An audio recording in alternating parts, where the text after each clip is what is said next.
Anita Dunn has been a communications Svengali for some notably dynamic presidential candidates, including Barack Obama, and some who were, well, a little less dynamic, like Bill Bradley. We asked her on to talk about the prohibitive favorite to be the next Democratic nominee as she steps out on the midterm campaign stage. Anita, I'm talking about Hillary Clinton. She's starting to get around now and starting to show a little leg.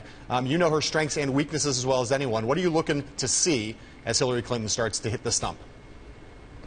I'm going to be very interested in watching Hillary Clinton, who's now a grandmother, being able to relate to a whole new generation of women who are also grandmothers as the baby boomers have aged. And it really is a special kind of communication. I also think, and I think you both know this, we've chatted about it before, that, you know, she was one of the best candidates I had ever seen somewhere around Ohio, 2008. Right. She had an ability to connect with audiences. She was very authentic, very genuine, and really good. And I'm going to be curious to see if that Hillary Clinton is showing up to campaign in these midterms. So if you were one of her intimate political advisors and she said to you, Anita, I want to get to Election Day in the midterms having accomplished as much as I could, both in front of the camera and behind the scenes, to position myself to be president, what would you say the metrics were she needs to hit between now and Election Day this November?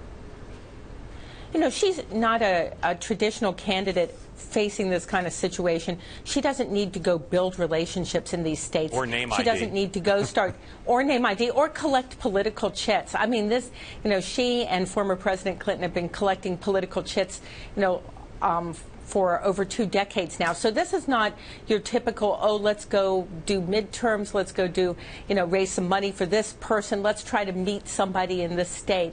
I think that her metrics are different from any other potential candidate. Well, I think the first one is going to be performance, because at the end of the day, that's where a lot of the scrutiny is going to be, is, you know, how does she perform on the stump? Is she connecting with people? Is she starting to hone a message? You know, she did a book tour earlier this year and was criticized for not having a presidential campaign message, which I thought was ludicrous, because she was talking about a book that was looking at the past. Now, as she starts with this midterm campaign, she does need to talk about the future, and so it's a very different kind of message from what she was doing earlier this year. And I think that that will be one of the big metrics, is she starting to really hone in on a message that's going to connect for 2015. Anita, I mentioned earlier that you worked for Bill Bradley. He took on a prohibitive favorite back in the 2000 race. If you were advising another Democrat who was looking to take on Hillary Clinton, I know you're not, what would you say was the angle you would go at her?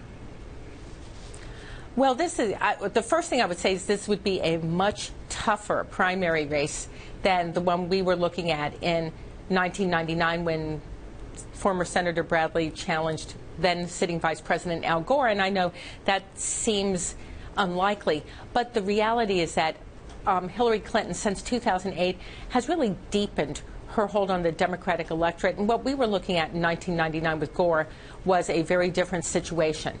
But you know, clearly there is a progressive economic wing of the Democratic Party. It's a really strong, interesting message, and that's where I think people will look at to see if she's vulnerable. And of course, the other place too will be national security right now. Okay. So the two big areas from 2008.